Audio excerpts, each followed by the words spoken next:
మీడియాలో ఏదైతే స్క్రోల్ అవుతుందో అట్లన్నిటికీ నా తరపు నుంచి ఒకే ఒక సమాధానం. న్యాయస్థానం మీద నాకు నమ్మకం ఉంది. న్యాయస్థానంలో న్యాయం ఉంది. ఆ న్యాయం ఉంది కాబట్టి ఈరోజు నేను నలుగురితో పని చేసుకుంటున్నాను. బయటకు వచ్చి నలుగురితో హ్యాపీగా ఉన్నాను. నా ఫ్యామిలీతో చాలా హ్యాపీగా ఉన్నాను.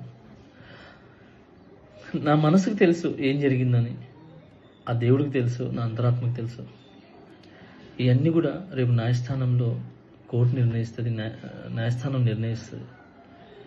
న్యాయస్థానంలో నేను చాలా క్లీన్ చిట్తో వస్తాను. నిర్దోషిగా నేను బయటకు వస్తాను. ఆ రోజు మాట్లాడతాను. అప్పటి వరకు నేను నిందితుడిని మాత్రమే.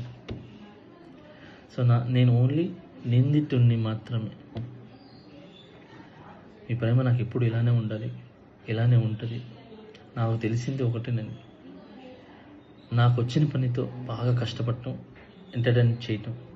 సో నేను ఎప్పుడు నా పనితో, నాకు వచ్చే విద్యతో మిమ్మల్ని అలరించడానికి మీ ముందుంటాను. మిమ్మల్ని అలరించడానికి కష్టపడతాను.